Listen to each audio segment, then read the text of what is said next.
Louvado seja o nome do Senhor Jesus. Nós vamos estar nós vamos estar comentando 1 Coríntios capítulo 16, do versículo 10 até o versículo 12. Vou ler o 10 e o 11 que diz assim: E se for Timóteo, vede que esteja sem temor convosco, porque trabalha na obra do Senhor como eu também. Portanto, ninguém o despreze, mas acompanhai-o em paz, para que venha ter comigo, pois o espero com os irmãos. É muito claro ao longo do Novo Testamento, nas cartas que Paulo escreveu, que o apóstolo Paulo tinha uma grande confiança e chega a declarar que ele praticamente não tinha no contexto à sua volta alguém que fosse tão zeloso, tão cuidadoso e tão preocupado para com as ovelhas, para com as igrejas. E falando assim, a palavra de Deus ela destaca então qualidades de Timóteo pela boca do apóstolo Paulo. E o apóstolo Paulo assim, ó, para que ele venha ter comigo. Então ele sempre tinha um contato com Timóteo. Timóteo era submisso a Paulo, estava debaixo da autoridade apostólica de Paulo. E nós vemos aqui a preocupação do apóstolo Paulo com a igreja que estava na cidade de Corinto, para que os coríntios, nesse tempo que nós vimos ontem, né, que Paulo pudesse então esperar o inverno, passar para Macedônia, para depois chegar em Corinto, que estava na Caia, isso falando da Grécia, esses últimos dois itens que eu falei, Macedônia e a Caia, ele diz que pode ser que Timóteo apareça lá antes. E se Timóteo aparecer por lá antes, ele está preocupado que ele não venha ter um certo medo, um temor ou um receio de estar no meio deles. Por quê? Porque ele pudesse não ser bem recebido. Bom, uma das coisas que com certeza temos sobre Timóteo, que já falamos, era o seu posicionamento, seu caráter, sua dedicação, seu zelo, seu cuidado. Mas também sabemos com muita clareza, pela própria menção daquilo que Paulo fala, que Paulo, na verdade, se refere a ele como um jovem, como um moço. Ninguém despreze a tua mocidade. Bom, é possível que a mocidade de Timóteo em meio aos coríntios, e certamente já deveriam então ter sido levantados presbíteros, né, e anciãos dentro da igreja que estava na cidade de Corinto, pode ser que eles viessem a olhar para Timóteo e viessem a desprezá-los. Então, meus queridos, é interessante, há muitos anos atrás, vendo o pastor Greg Hill falar, que é o autor do Romance à Maneira de Deus, chamado Corte, o curso de casamento Aliança, Veredas Antigas, né? E vários outros cursos em várias áreas, ele relatava, falando numa palestra que eu estava ouvindo sobre alguns assuntos, e ele diz o seguinte, que antigamente, né, alguns embaixadores que foram enviados há muitos anos atrás de um país para com outro eram pessoas bem novas. Hoje, certamente, às vezes, pessoas mais velhas não podem ser enviadas, porque os homens não amadurecem mais. E quando nós olhamos, muitas vezes, para um jovem, observando isso que eu falei, às vezes nós temos a tendência de pensar e olhar para um jovem como muito imaturo, inconsequente, inconstante. Só que o apóstolo Paulo sabia que essas características imaturas não existiam em Timóteo. Mas quem sabe ele pudesse conhecer, quem sabe, não estou dizendo que é, a personalidade de Timóteo, reconhecendo que ele pudesse ser um pouco tímido, como ele mesmo escreve lá, né? Que falando mais à frente, que as aflições e os problemas que o próprio apóstolo passou, que isso não viesse, de certa forma, a trazer uma vergonha ou uma intimidação para que Timóteo pudesse continuar na obra do Senhor. Então, na verdade, meus queridos, vamos falar aqui claramente. Às vezes, e todas as igrejas têm isso, eu penso que é verdade, sim, no passado, muito mais. Muito mais.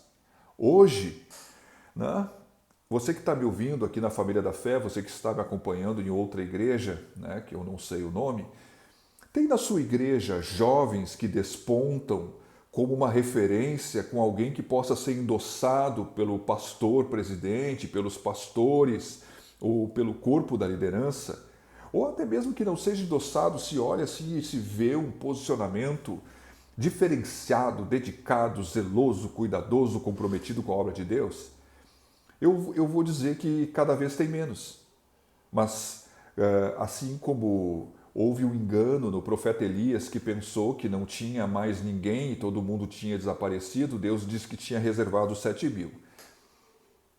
Com toda certeza, meus queridos, os jovens eles são capazes de empenhar uma força que às vezes os mais velhos não conseguem mais fazer.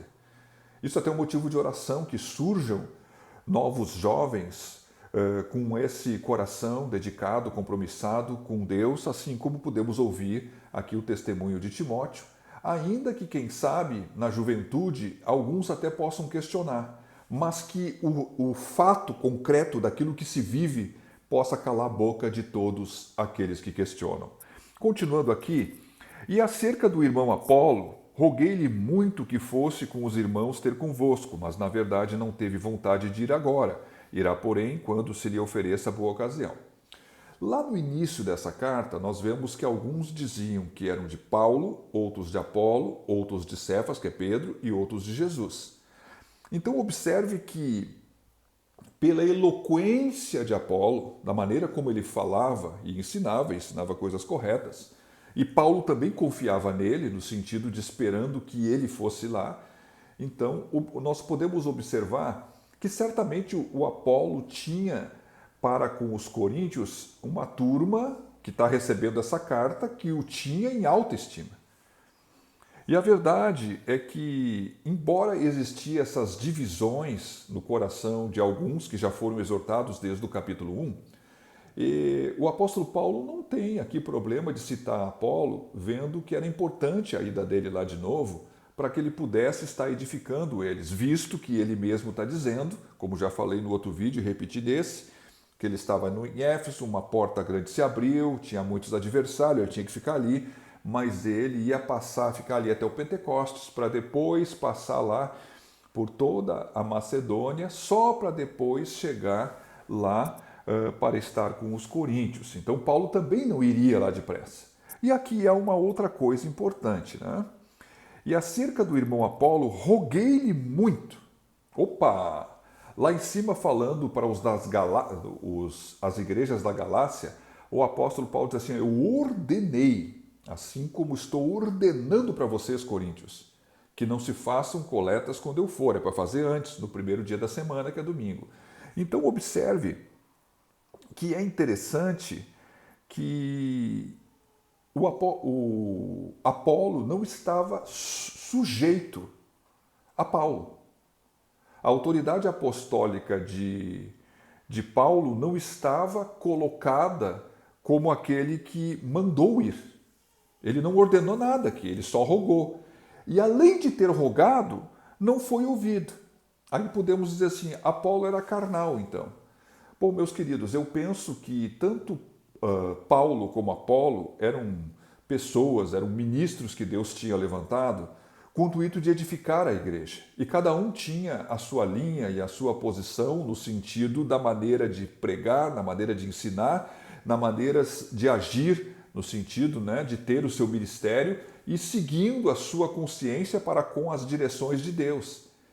Então observe que, quem sabe, Paulo rogou bastante para que pudesse, então, os coríntios ser supridos, visto que ele não poderia suprir.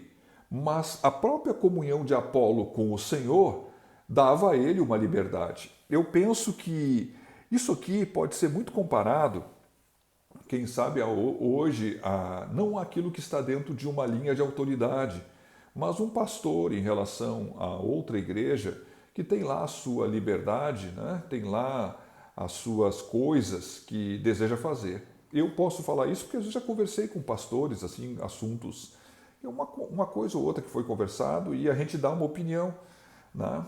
E é apenas uma opinião, né? Quem sabe, não faz isso aqui que dá errado, mas aquele pastor é totalmente livre para fazer o que ele quiser ouvindo de Deus.